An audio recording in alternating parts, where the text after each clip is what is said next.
नागेन्द्रहाराय त्रिलोचनाय भस्माङ्गरागाय महेश्वराय नागेन्द्रहाराय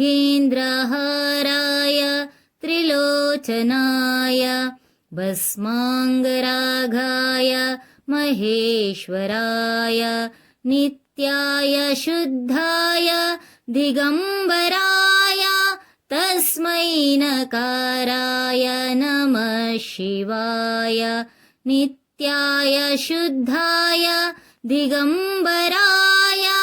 तस्मै नकाराय नमः शिवाय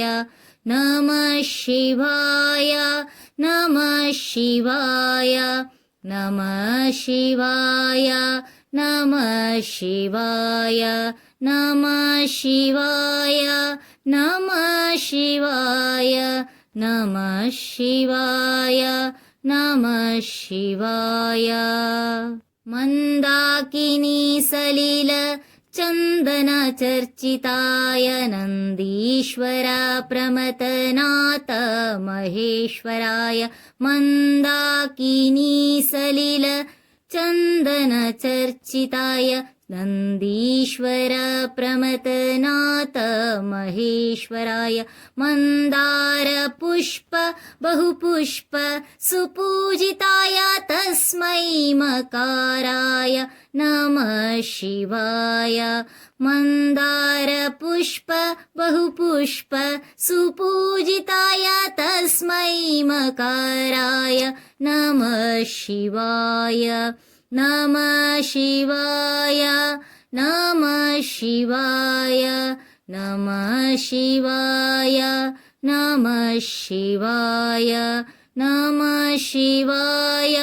नमः शिवाय नमः शिवाय नमः शिवाय शिवाय गौरी वदनाब्जवृन्द सूर्याय दक्षाध्वरनाशकाय शिवाय गौरी वदनाब्जवृन्द सूर्याय दक्षाध्वरनाशकाय श्रीनीलकण्ठाय वृषध्वजाय तस्मै शिकाराय नमः शिवाय श्रीनीलकण्ठाय वृषध्वजाय तस्मै शिकाराय नमः शिवाय नमः शिवाय नमः शिवाय नमः शिवाय नमः शिवाय नमः शिवाय नमः शिवाय नमः शिवाय नमः शिवाय वसिष्ठकुम्भोद्भव गौतमाय मुनीन्द्रदेवार्चितशेखराय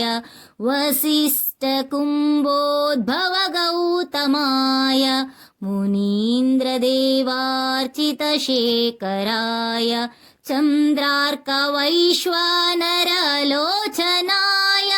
तस्मै वकाराय नमः शिवाय चन्द्रार्कवैश्वानरलोचनाय तस्मै वकाराय नमः शिवाय नमः शिवाय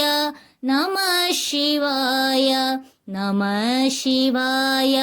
नमः शिवाय नमः शिवाय नमः शिवाय नमः शिवाय नमः शिवाय यज्ञस्वरूपाय जटाधराय पिनाकहस्ताय सनातनाय यज्ञस्वरूपाय जटाधराय पिनाकहस्ताय सनातनाय दिव्याय देवाय दिगम्बराय तस्मै यकाराय नमः शिवाय दिव्याय देवाय दिगम्बराय तस्मै यकाराय नमः शिवाय नमः शिवाय नमः शिवाय नमः शिवाय नमः शिवाय नमः शिवाय नमः शिवाय नमः शिवाय नमः शिवाय पञ्चाक्षरमिदं पुण्यं यः पठेत् शिवसन्निधं शिवलोकमवाप्नोति शिवेन सह मोदते।